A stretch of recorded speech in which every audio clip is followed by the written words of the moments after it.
Buenos días, mi nombre es Gis Marcela Pizarro Rodríguez y hoy voy a presentar el ciclo estral en ovinos. Voy en séptimo semestre y soy estudiante de la Universidad Santo Tomás, Cauchi, Quinquirá. Vamos a empezar con las características del ciclo estral.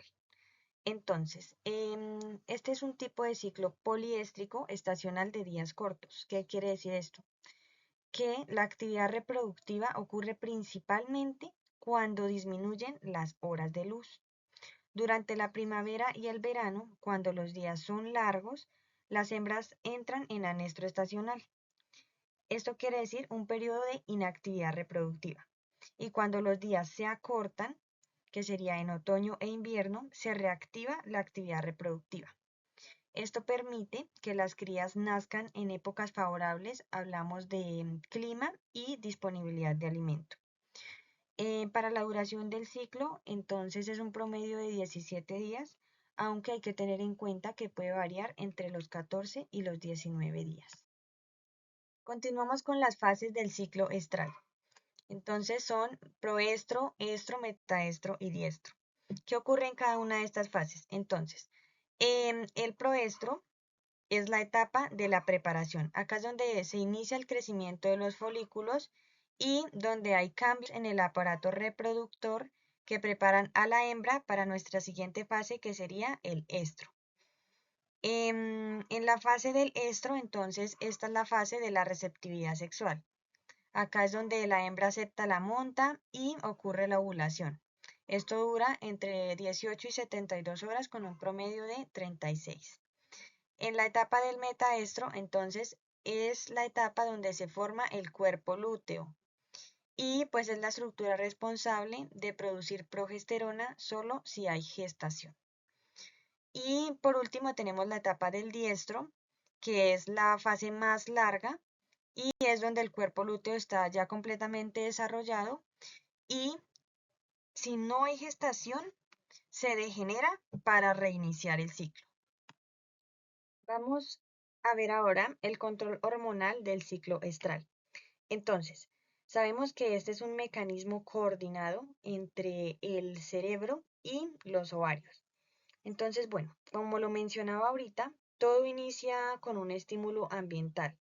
Entonces, cuando disminuyen las horas de luz, el organismo interpreta que esta es una época favorable para reproducirse. Entonces, este estímulo se activa en el hipotálamo, que pues es la parte del cerebro que regula las funciones hormonales. Entonces, allí el hipotálamo libera la hormona GnRH, la cual viaja hasta la hipófisis y la hipófisis responde liberando FSH y LH. La FSH es la hormona folículo estimulante, la cual está encargada de estimular el crecimiento y de madurar los folículos. Y la hormona LH, que sería la hormona luteinizante, es la que desencadena la ovulación, es decir, la liberación del óvulo como tal. Entonces, una vez que ocurre la ovulación, los folículos colapsan y se forma el cuerpo lúteo, que este produce progesterona, la cual es la hormona que mantiene la gestación si hay fecundación. En caso de que no haya gestación, entonces el útero libera la hormona prostaglandina F2 alfa, la cual es la que destruye el cuerpo lúteo y pues el ciclo vuelve a empezar. Un punto fundamental en el manejo reproductivo es detectar correctamente el celo. Entonces, en ovinos, los signos de celo no son tan evidentes como lo pueden ser en otras especies. Entonces, el signo más característico que puede mostrar esta especie es que la hembra permanece inmóvil cuando el macho intenta montarlo. Y pues bueno, para facilitar esta tarea se utilizan carneros marcadores. Acá como lo vemos en la imagen, entonces es un arnés con pintura o tiza en el pecho. Y pues cuando el macho monta a una hembra receptiva, queda con una marca pues visible en su lomo. Esto pues permite identificar sin necesidad de estar observándola constantemente. Y también se utiliza el efecto macho, que como tal consiste en introducir un carnero al lote para estimular como tal la actividad reproductiva en hembras que pues estén en anestro. Aquí llegamos a un punto clave para entender el por qué las ovejas no se reproducen durante todo el año. Entonces hablamos del fotoperiodo, que básicamente pues es la cantidad de horas de luz que hay al día. Entonces, cuando los días son más cortos, el organismo de la abeja asimila que es temporada reproductiva. Y acá entra algo muy importante que es la hormona melatonina. Esta hormona que se produce en una glándula del cerebro que se llama la glándula pineal y pues esta se libera cuando hay oscuridad. Entonces, mientras más larga sea la noche, mayor va a ser la producción de melatonina. Esta hormona se activa en el hipotálamo, que pues como mencionábamos ahorita, es la parte del cerebro que da la señal para que empiece todo el proceso hormonal. Entonces allí es donde se libera la GnRH, luego FSH y LH y pues se estimula el ovario para que inicie el ciclo reproductivo. Por eso cuando hay noches largas como en los meses fríos, aumenta la melatonina y la reproducción pues se activa naturalmente. Y cuando los días son largos como en verano, la melatonina baja y pues el estímulo desaparece y las ovejas entran en anestro estacional, que pues sería como un descanso reproductivo. Como tal, la melatonina, digamos que podría funcionar como un reloj biológico que, digamos que le indica al cuerpo de la oveja cuándo sí y cuándo no reproducirse. Vamos a hablar ahora del manejo reproductivo. Entonces acá tenemos la sincronización de celos, la inseminación artificial y el flushing.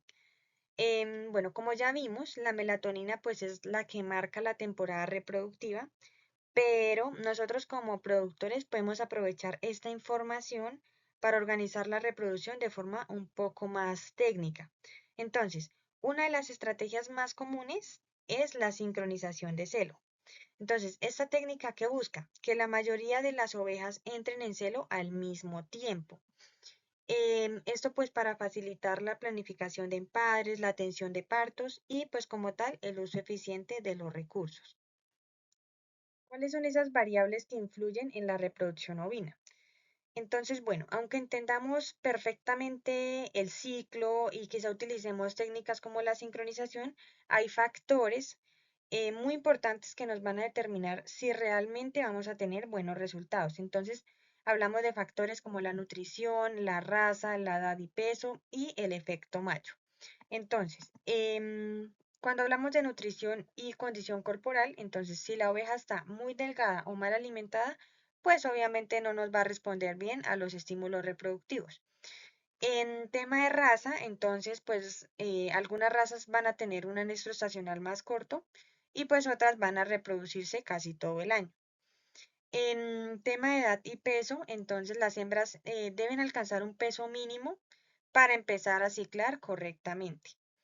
Y pues ya el efecto macho, pues es que puede adelantar la estación reproductiva, pues es que al ingresar un carnero al lote se va a estimular naturalmente la actividad reproductiva de las hembras.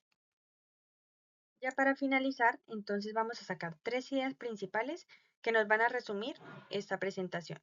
Entonces decimos que el ciclo estral ovino es poliéstrico estacional regulado principalmente por el fotoperiodo, que la duración promedio es de 17 días con un celo de 36 horas. Y debemos también mencionar que para lograr buenos resultados reproductivos no va a bastar solamente con conocer el ciclo. Debemos tener en cuenta que hay que también detectar bien el celo, manejar los factores productivos y también utilizar estrategias técnicas cuando sea necesario. Hablamos de la sincronización. Entonces, bueno, con estas tres ideas principales finalizamos. Espero que haya quedado claro el tema del ciclo estral en ovinos. Muchísimas gracias.